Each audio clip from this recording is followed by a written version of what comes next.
সবাই কেমন আছো? আশা করি ভালো আছো। ফুলকপি এবং আলু, তারপর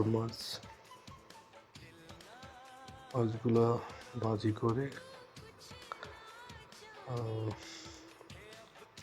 তারপর আলু দিয়ে রসা হবে।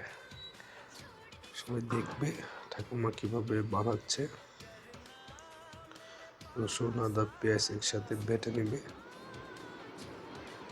তারপর মশলাগুলো গলে নিবে। বেশ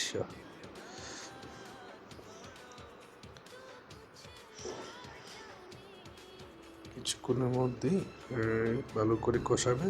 কষানোর পরে জল দিয়ে দিয়েছে, মাছ দিয়েছে, রেখে দেবে। হয়ে গেছে, ভাত তরকারি দিয়ে খেয়ে নেবে। ঠাকুমা বাই বাই, টাটা।